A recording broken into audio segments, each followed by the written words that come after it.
The first cargo on the new Silk Road from Ukraine to China, bypassing Russia, recently departed to much fanfare. There's hope the route can boost Ukrainian exports, especially in the agricultural sector.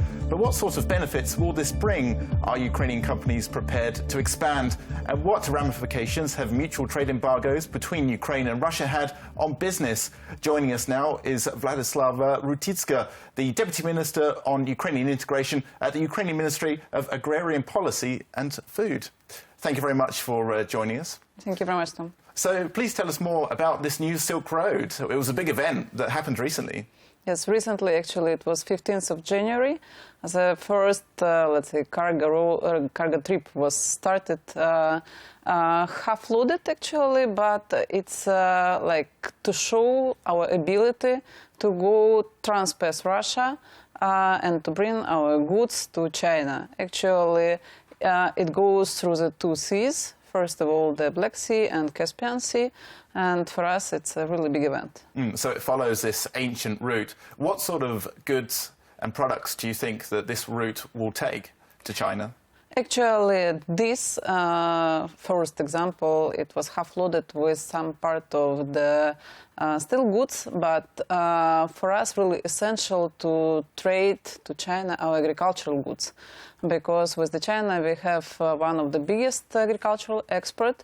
In 2015, actually, it was doubled with comparison to the previous years, and the biggest trade actually goes via ships to China, and it's actually corn, and we have really good results in sunflower oil, in rapeseed oil, and also with the soybean oil, and we would like actually to raise any other kind of the agricultural export, because in 2015 it was possible for us to open after our subcommission on agriculture that took place in actually August of 2015, and to open the milk market.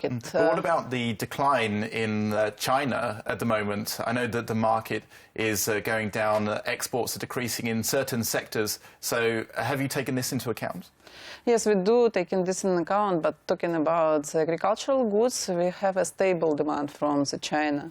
Actually, mostly in grains, yes, it's like this, but we are going to sell more other kind of the products. And example with the oils could be a really good one, because as well in 2015 we had a biggest export of this type of the oils to China. And you said that this new route bypasses Russia, and it's less distance in terms of going through different countries.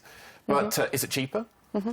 Actually, we are now searching for stable economic approach, because for us really essential to have transparency and corridors through the countries that have a stable economic regime and respect to the trade, international trade. And do they?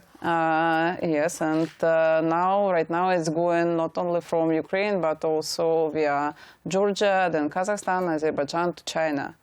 Actually, the start of this project, it was previously due to the Guam negotiations and cooperations. It was like an idea of Guam decisions to have such a transportation corridor. So is there a free trade deal that's going to benefit Ukrainian exporters between these countries now? Yeah, for sure.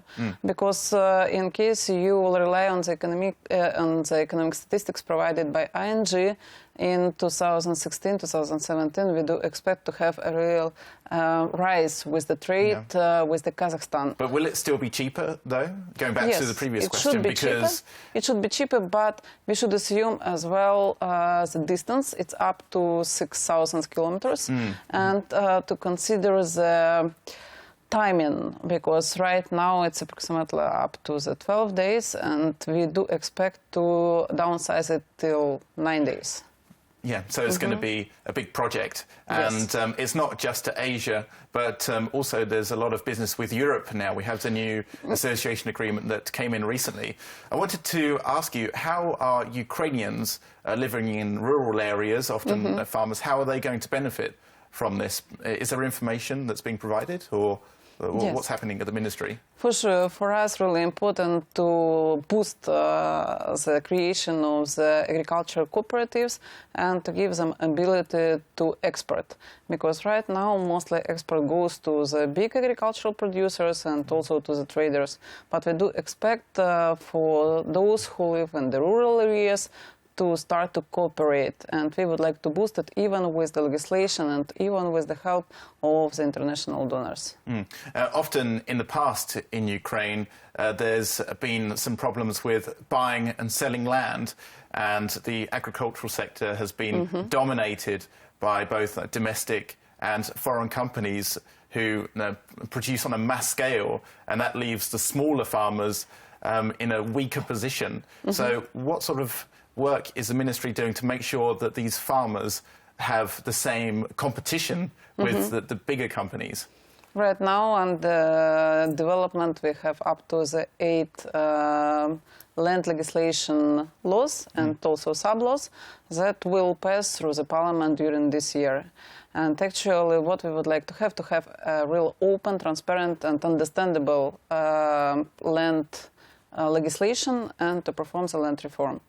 Actually, once again, reverting back to the Silk Road economic belt that actually consisted right now not only with the Asia countries, like, for example, started from China, then Kazakhstan, Azerbaijan, Georgia. Ukraine is included, and actually Ukraine could be like a logistic hub for the Europe, as now Kazakhstan is considered like an Asian transportation hub.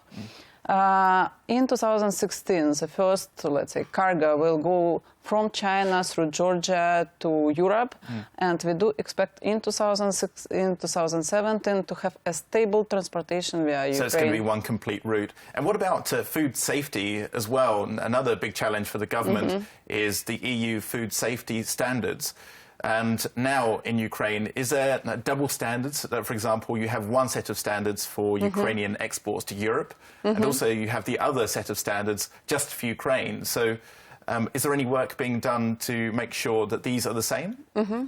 Actually, we have up to 10 years to perform changes in legislation and to harmonize our legislation with the EU requirements. But we have a really precise plan in legislation that should be done during the year according to the plan of this harmonization. We provided gap analysis of our legislation and EU legislations, and actually the norms of certifications and also requirements in safety and quality of the foods are there. And in 2015 we actually did this plan. In 2016 we engaged really professional lawyers with the help of the international donors to be in time with these changes and to provide all these requirements in place. So you have the documents ready to outline what should be done, but how easy will it be for Ukrainian companies to comply with these laws? Often it's very expensive to change machinery, change practices. So is the ministry helping with funding or any other support? We have a government program. It was in 2015, in 2016.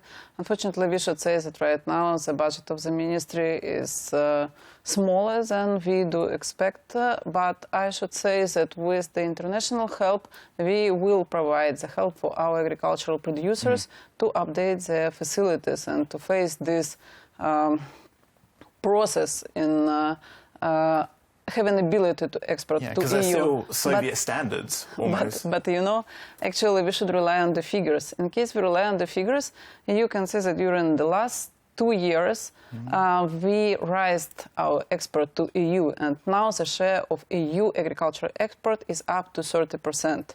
The Asia agricultural export from Ukraine to Asia countries is actually up to 47, and to Africa it's up to 15. So it sounds like a real success story then. So it's not like a success story, but it's actually the rearrangement of our trade activities, because previously it was a huge Russian market, not stable because it was really shaky situation sometimes with all these restrictions that came, let's say, unexpectedly for our producers. But due to these changes that was signed in between our countries, actually free trade agreement, it gives a possibility for us to rearrange this export. And Okay. now we would like to concentrate Okay, perfect. on the I'm afraid that's all we Asia have time and for Africa. today. Well, it sounds very interesting. Thank you very much for coming in and telling us more about the agrarian policy that you're following at your ministry. Okay, thank you very much. That was Vladyslava Rutytska, the Deputy Minister on European Integration at the Ukrainian Ministry for Agrarian Policy and Food. This has been Viewpoint. Now back to the news.